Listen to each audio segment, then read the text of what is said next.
Hello humans, and welcome to another episode of Gen X Gamer. It's a rough morning for the voice, but I wanted to talk about this because it has to do with Helldivers, my favorite game, the one that I've been playing now for, the last couple of months, and whenever I get a chance from work or school, I sit here and play Helldivers. It's my favorite game. I love the satire, right? I love, engaging with other people. It gives me those old Halo feels from back in the day. Now, let me say this. This controversy has to do with the community manager. And what is it? We have an epidemic of community managers here exposing their own personal views. And that could be, very revealing in this way, guys. Whenever you have a job that's meaningful, okay? Whenever you have a job that pays you a certain amount, right?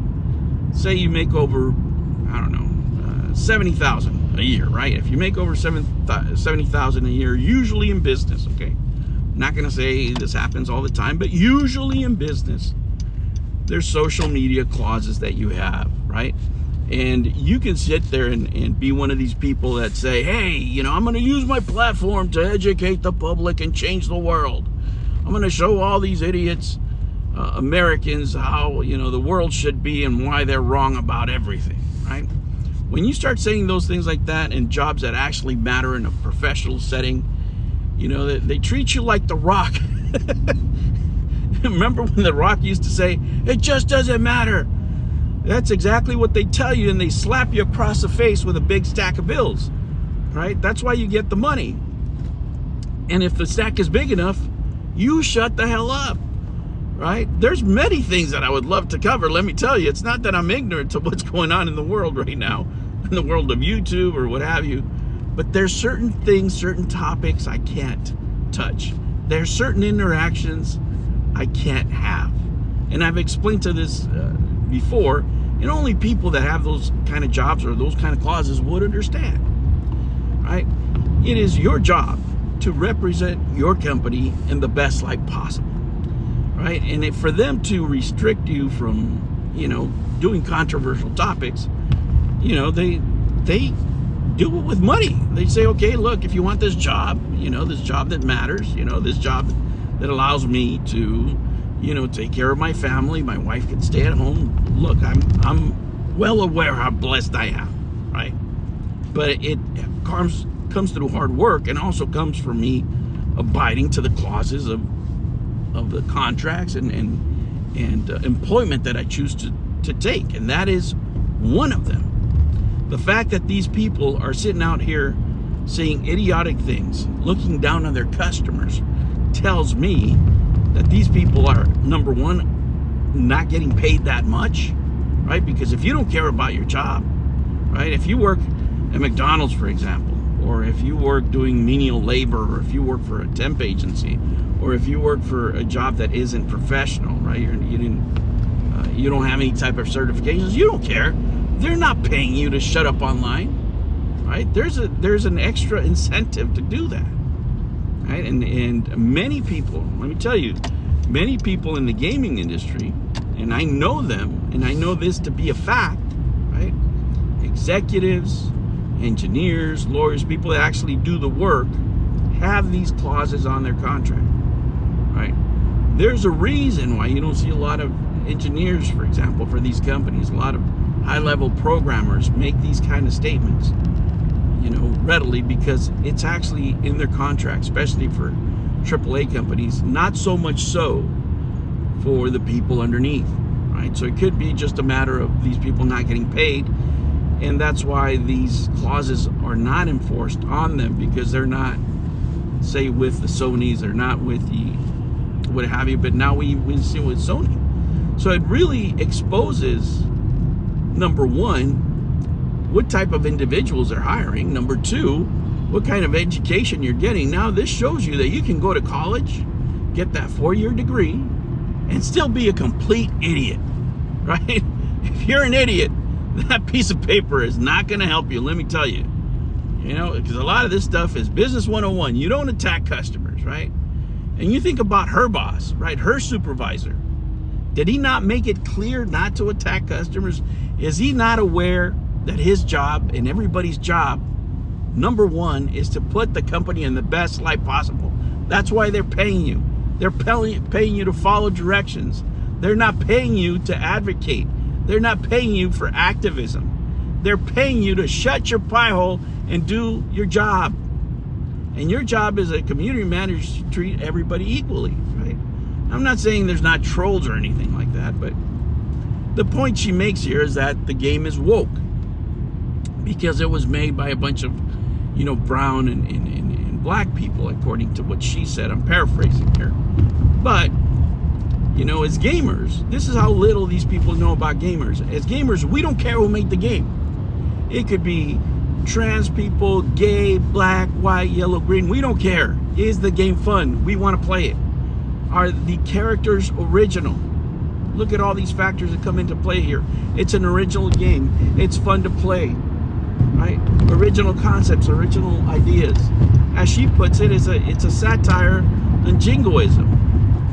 Now, this is where I can use all the all the college debt that I have. For those of you who don't know, jingoism, it's an extreme form of patriotism, right? Like what's shown in Skyship Troopers, or you know, in some countries where it's extreme patriotism, where you can't do anything wrong as a country.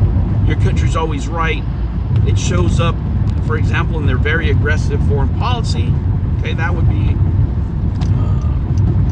how you would, you know, see it in the real world. And it was actually coined in the late 1800s in Britain, you know, and their stance against Russia, I believe. You know, don't quote me on that, but this is what I can remember from my classes. And it shows up in that form, right? So it's a commentary, a satire on that extreme patriotism. And the reason people like it, right?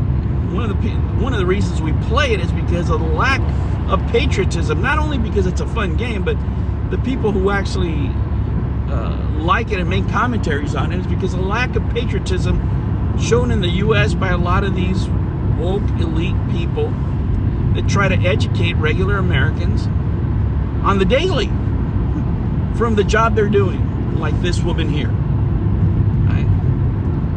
And what is it? Are these people not getting paid, right? Because this is what you would do if you don't care about your job.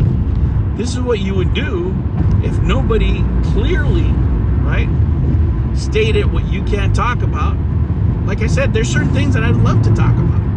There's certain things that I would love to respond. I can't if I keep my social media clauses in mind, right? I have to be very mindful of what I do and how I represent the company when I'm not in company time. And they reward me well for that, right? I can tell you, they just slapped me across the face with a stack of bills and said, shut up. Right? So that's not happening to these people.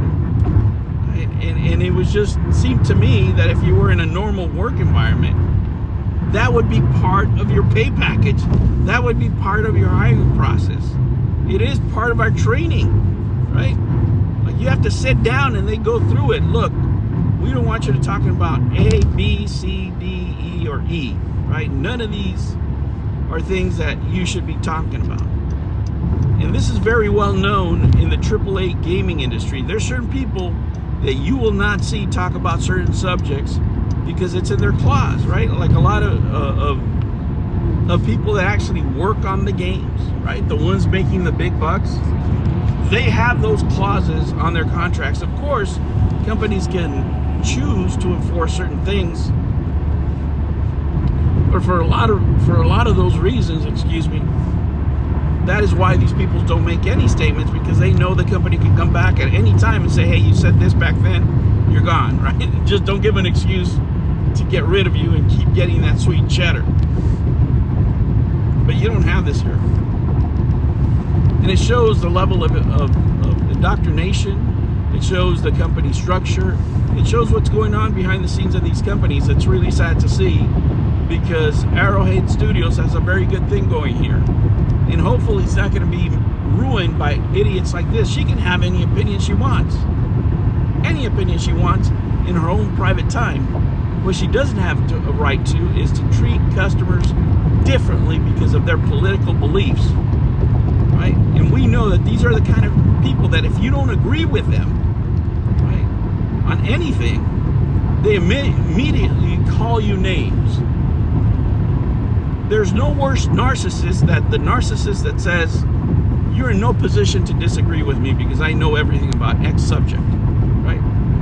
Those are usually the biggest idiots because they don't listen, right? There's one thing that's true in life, and that is that you can learn something from anybody. It doesn't matter how poor they are, how ignorant you think they are. There is something another human being does better than you. That will always hold to be true, right?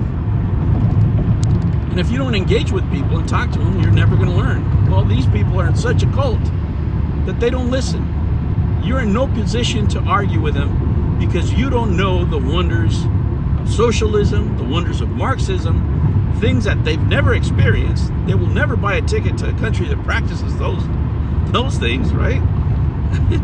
Or any of the countries they defend, right? Many of the countries they defend hate them. That's the kicker there. So we don't need lessons in life from people like this, from community managers that don't know their place. How about you just do your job and shut your pie hole? All right, humans, I will catch you on the next one. Take care.